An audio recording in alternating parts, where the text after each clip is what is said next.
Hello tout le monde, bienvenue dans un nouvel épisode de Conscious Love. Coucou Heidi, comment tu te sens aujourd'hui? Coucou Delphine, je me sens contente et aussi je me sens à la fois motivée et excitée de parler d'un nouveau sujet qui nous tient à cœur. Trop bien. Alors aujourd'hui, on va aborder un sujet qui pourrait transformer vos relations ou en tout cas amener plus de compréhension.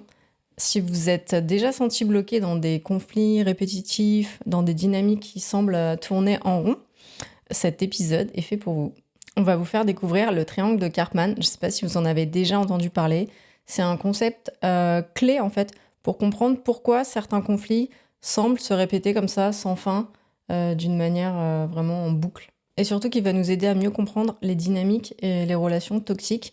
Alors attention, là on ne parle pas de pervers narcissique qui là est un trait de personnalité, donc c'est un peu différent, mais on parle plutôt de dynamique toxique. Et je vous invite à rester jusqu'à la fin car on va vous proposer des outils et des conseils pour amener plus de conscience justement lorsqu'on est dans ces dynamiques et comment on peut les adapter, voire les modifier. Alors, le triangle de Karman, aussi appelé le triangle dramatique, est un modèle qui nous aide à comprendre les jeux de pouvoir qui peuvent s'installer dans nos relations.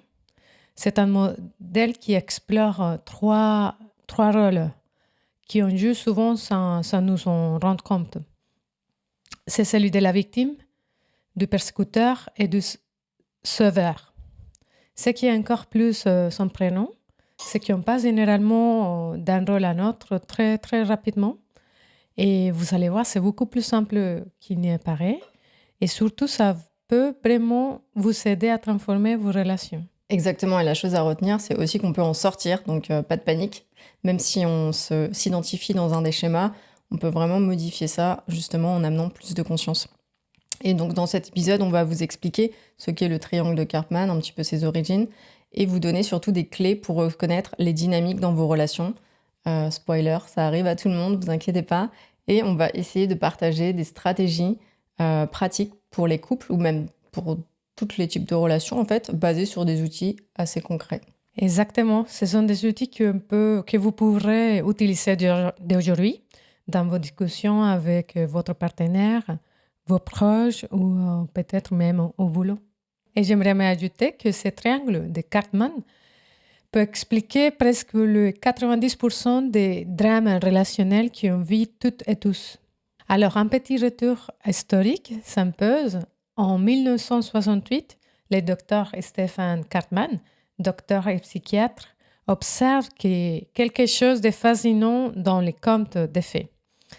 Il remarque que dans chaque histoire, on retrouve toujours les mêmes personnages, la victime, le persécuteur et le sauveur. Donc la victime, c'est celle qui se sent impuissante ou injustement traitée. Elle se positionne comme inférieure et cherche un sauveur ou un persécuteur pour valider sa croyance. Il y a aussi le persécuteur, celui qui blâme ou critique, il attaque, humilie, il considère la victime comme inférieure. Tout ça, c'est inconscient aussi. Le sauveur, celui qui veut régler les problèmes à la place des autres, il ou elle étouffe, apporte une aide inefficace, crée la passivité en assistant les autres. Et tu as un exemple à nous donner pour illustrer ça? Prenons l'exemple avec les dessins animés. Oui, parce qu'il a observé ça dans les contes de fées, non? C'est Voilà. ça? Ou dans les Walt Disney? Donc, si on observe le dessin animé de Blanche-Neige, Mhm. on a le Blanche-Neige qui est la victime, la méchante reine est la persécutrice, Mhm. et le prince charmant est le sauveur qui va charmer et sauver Blanche-Neige La victime. de son sommeil. Ok, super exemple, ouais. C'est assez parlant. C'est vrai qu'on retrouve ce schéma dans beaucoup de Walt Disney d'ailleurs. Ouais. Et ce qui rend ce triangle aussi si piégeant, c'est que chacun des rôles, en fait, entretiennent les autres. Ça veut dire que c'est comme un jeu de ping-pong. On peut facilement passer d'un rôle à l'autre dans la même discussion, et voilà, très rapidement. Donc reprenons les trois rôles un peu plus en détail. On a d'abord la victime qui représente l'excès de détresse, l'insatisfaction, le sentiment de ne pas être à la hauteur, en fait, de ne pas être suffisant. Et la personne peut se mettre souvent dans une posture de petite chose un peu fragile qui a besoin d'aide et qui cherche généralement la sympathie ou l'aide. Donc, on va voir des phrases typiques associées à chaque rôle. Comme ça peut vous aider à identifier un petit peu si vous vous trouvez dans un de ces rôles parfois. Donc, les phrases typiques de la victime, ce serait « Il n'y a que toi qui me comprends si bien »,« Je n'ai personne d'autre à part toi »,« Je ne sais pas ce que je ferais sans toi ». Elle remet beaucoup, en fait, sa valeur sur l'autre. Et donc, souvent, son comportement attire un sauveur ou déclenche un persécuteur. Donc ensuite, on a le bourreau ou le persécuteur. Donc s'il y a une victime, forcément, il y a un bourreau. Donc c'est le rôle souvent du méchant qui est sans empathie, qui peut être violent physiquement ou verbalement. Et donc le bourreau critique, blâme et impose son autorité souvent. Et donc ses phrases typiques à lui seraient tu fais tout de travers, c'est à cause de toi si on en est là », ce genre de choses, vous voyez, un peu de ton de reproche. Et derrière, il y a souvent une peur ou une frustration non exprimée. Donc les dernières, c'est le rôle de sauveur. Donc, puisque qui dit victime, dit sauveur. C'est un rôle qui affiche une posture généreuse, altruiste, protectrice et bienveillante. Le sauveur a un sens très fort de la justice et aussi il représente un excès de bienveillance, le désir de faire à la place des autres, parfois mais sans qu'on lui demande. Et typiquement, ces phrases sont « Ne t'inquiète pas, je vais m'en occuper, prends soin de moi pour t'en sortir ». Et ça, c'est un rôle qui semble noble, mais il peut renforcer la dépendance de la victime et épuiser le sauveur. Ouais, ce qui est intéressant, c'est que ces rôles ne sont pas fixes et qu'on va facilement passer, donc comme je le disais, d'un rôle à un autre, parce que chaque relation est différente selon la personne, donc chaque dynamique relationnelle est également différente. Et donc on va voir qu'on n'est pas juste victime ou sauveur, on peut passer de victime à sauveur ou de sauveur à persécuteur, etc. Oui, le plus important est de prendre conscience de nos mécanismes inconscients, de nos automatismes relationnels. Et c'est pas non plus c'est plus pour ouvrir la conscience de comment on se comporte dans une relation. Et donc, dans un couple, si on ne se rend pas compte, ça peut devenir un cercle vicieux. Oui, tout à fait. Par exemple, imaginons les scènes. Mm-hmm. Tu rentres chez toi après une longue journée et là, les drames commencent. Par exemple, Delphine, tu arrives à la maison et tu vois l'évier rempli de vaisselle. Tu respires un grand coup, mais c'est plus fort que toi. Donc, tu dis quoi? Franchement, tu pourrais faire un effort, c'est toujours moi qui fais la vaisselle. Donc là, je viens de prendre le rôle du persécuteur. Et toi, qu'est-ce que tu réponds à ça, Heidi? Mais attends, c'est pas juste. Je suis crevée, j'ai bossé toute la journée et toi, tu me fais des reproches tout de suite. Donc moi, je deviens un peu la victime. Donc face à ça, je vois que toi, tu vas te replier sur toi-même, être sur la défensive. Et je vais sentir ta culpabilité peut-être qui va monter dans cette situation. Donc, pour calmer le jeu, je pourrais dire « Ok, pardon, laisse-moi, je vais le faire, je vais m'en occuper ».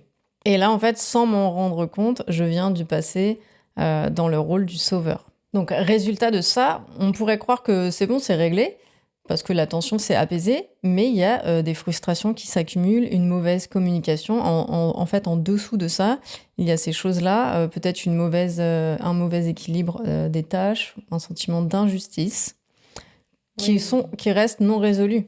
Oui, le problème de fond n'est pas résolu.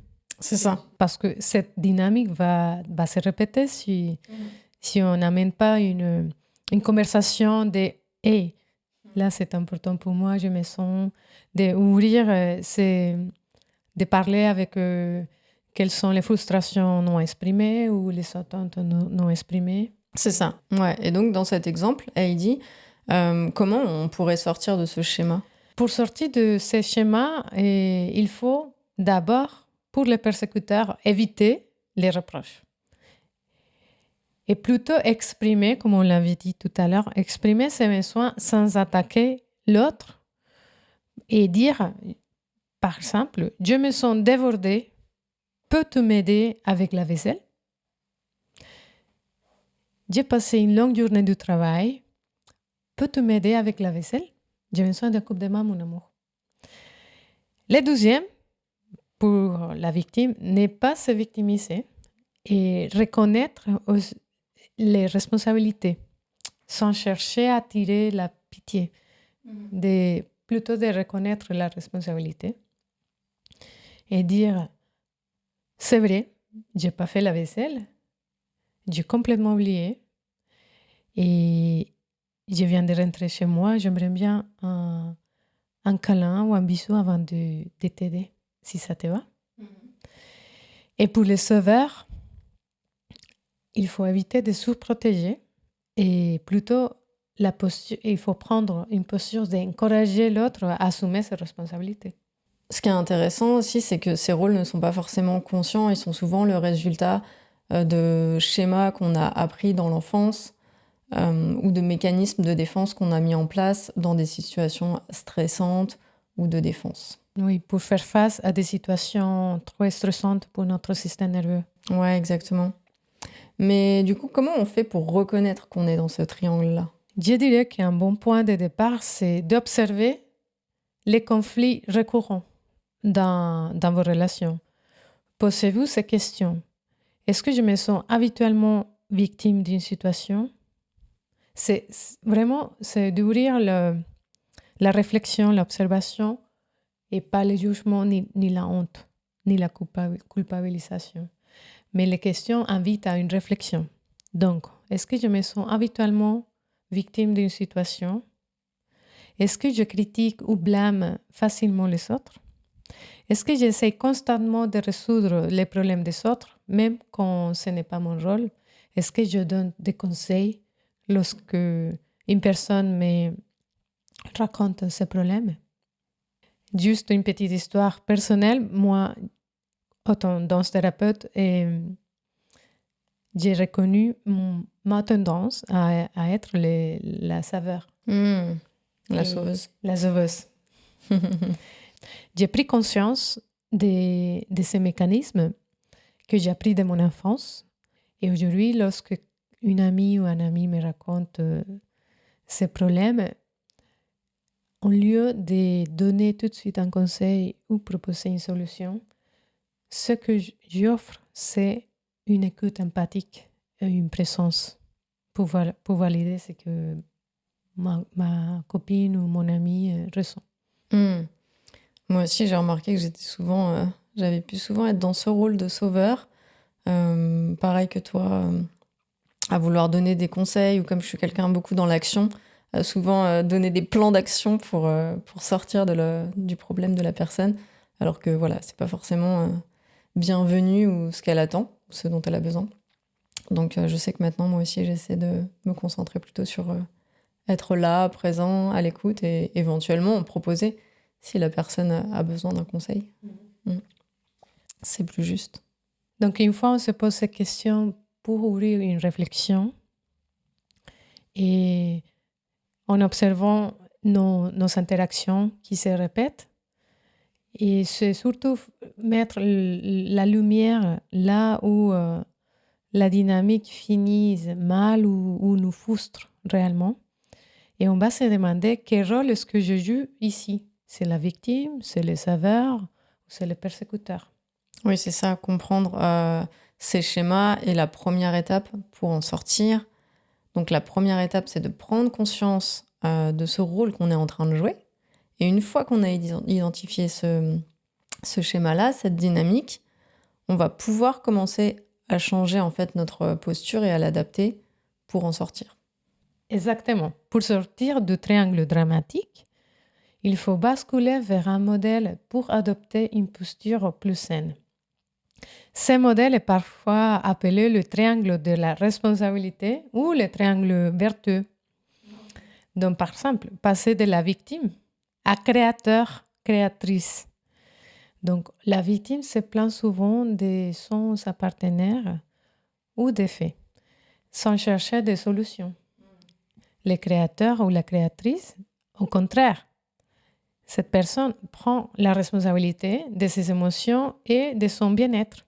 Oui, c'est ça. Elle va chercher des solutions, des alternatives, au lieu de se plaindre. Ouais. Quand on passe de ce rôle de victime à créatrice, et on reprend le pouvoir sur notre situation et on reprend en fait la responsabilité de notre vie, de notre bonheur, de notre bien-être. Et donc, on commence à chercher des solutions ou des alternatives, oui, des perspectives différentes, au lieu de rester dans les mêmes lieux et se pas plaindre. Et donc, le créateur ou la créatrice se concentre sur ce qu'elle peut faire pour sortir de cette situation, c'est ça?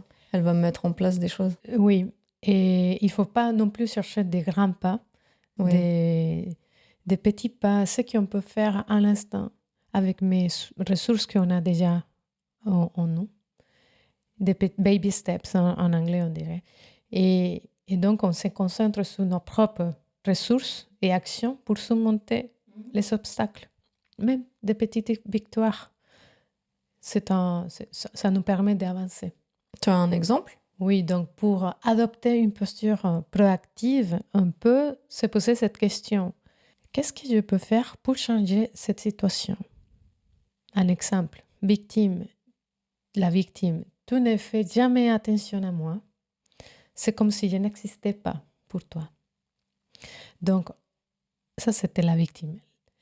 Si je change le rôle ou le modèle des créateurs-créatrices, je dirais plutôt, je me sens négligée quand on passe moins de temps ensemble. J'aimerais bien qu'on planifie une soirée, rien que pour nous deux. Oui, il y a vraiment une différence en fait, parce que là, tu exprimes clairement ton besoin et tu le verbalises et tu proposes même une action concrète pour changer ça. Donc, j'exprime mon besoin et je propose une solution à ma ou mon partenaire. Et donc, pour le sauveur, l'idée, ça serait plutôt de passer de sauveur à coach. Donc, le sauveur qui essaie de résoudre les problèmes de l'autre à tout prix, en fait, ça peut étouffer ou infantiliser en fait l'autre personne. Alors que le coach, au contraire, il est là plutôt pour guider sans driver, quoi. Vraiment juste accompagner. Donc, au lieu de dire je vais organiser tout notre planning pour que tu te sentes moins stressé au boulot, laisse-moi tout gérer, le coach, il dirait plutôt je vois que tu es stressée en ce moment. Qu'est-ce qui pourrait t'aider à te sentir plus légère? Comment je pourrais te soutenir? Là, tu vas poser cette question-là de savoir comment on peut aider au lieu de décider.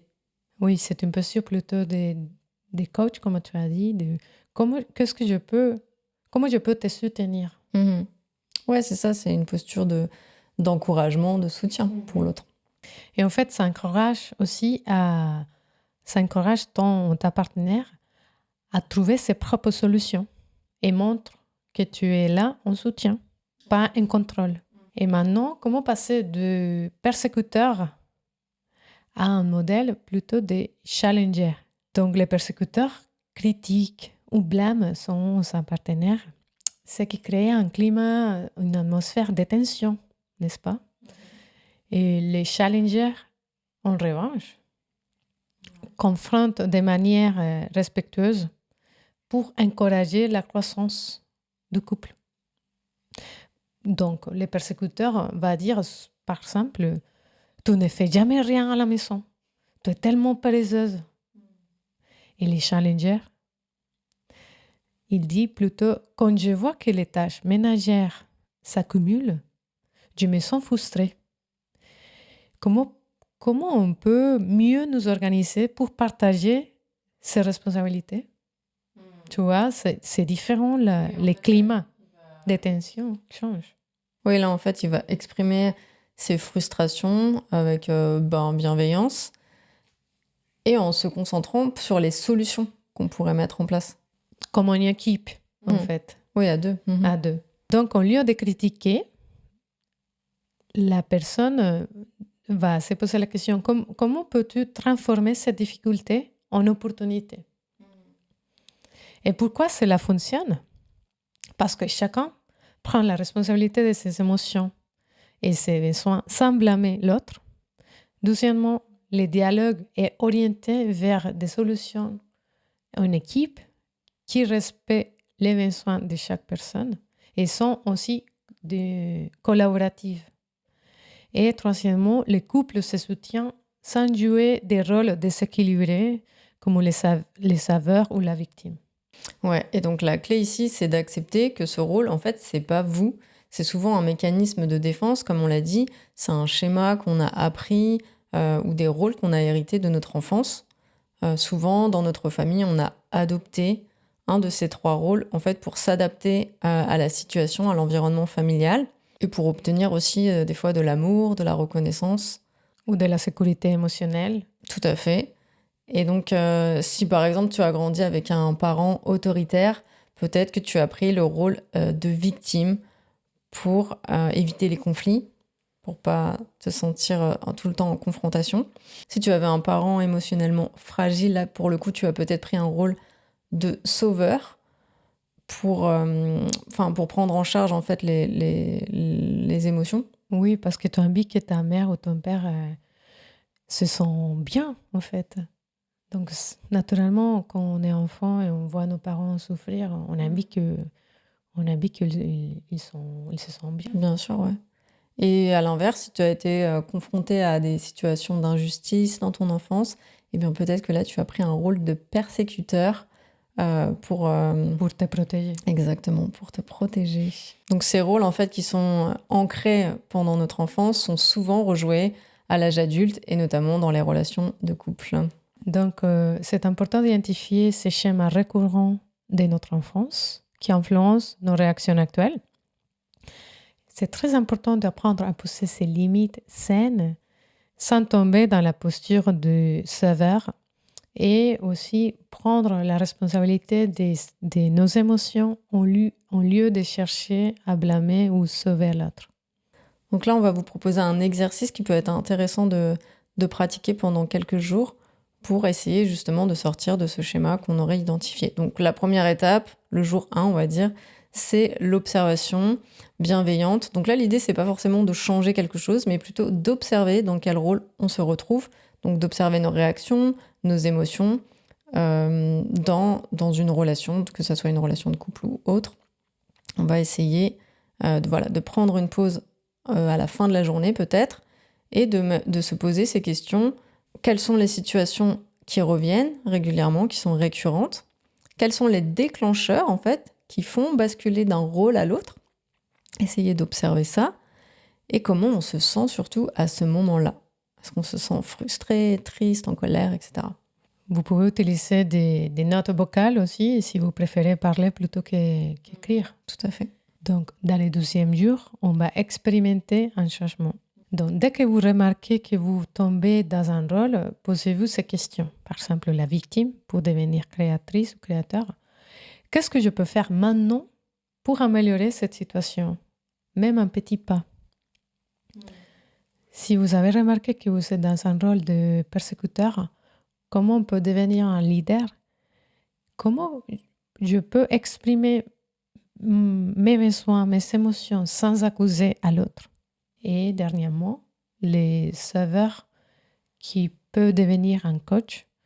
Donc, pour les saveurs qui veulent devenir coach, la question à se poser, c'est est-ce que je aide parce que l'autre en a vraiment besoin ou parce que j'ai peur de les voir échouer?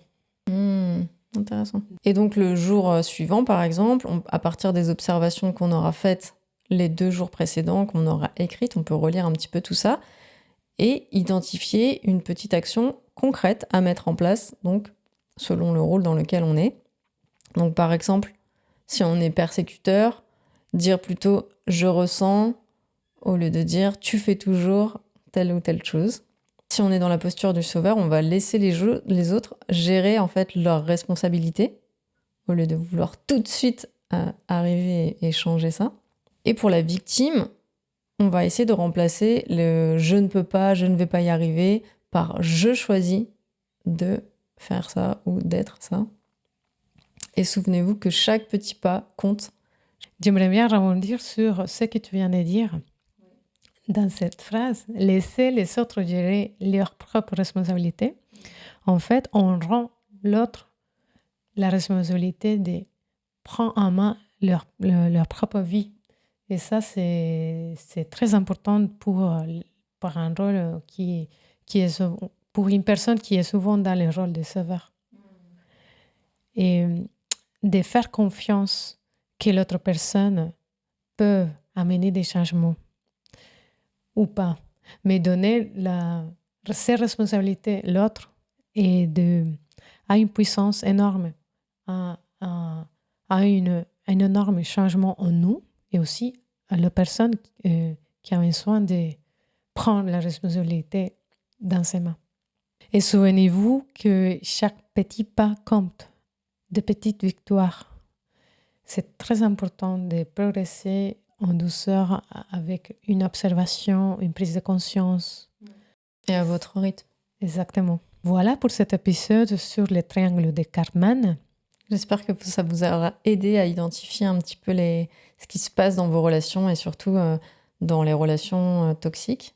Si ça t'a plu ou si tu penses que tu peux écouter ce podcast avec ton partenaire, n'hésite pas à écouter ensemble ou envoyer cet épisode à vos amis.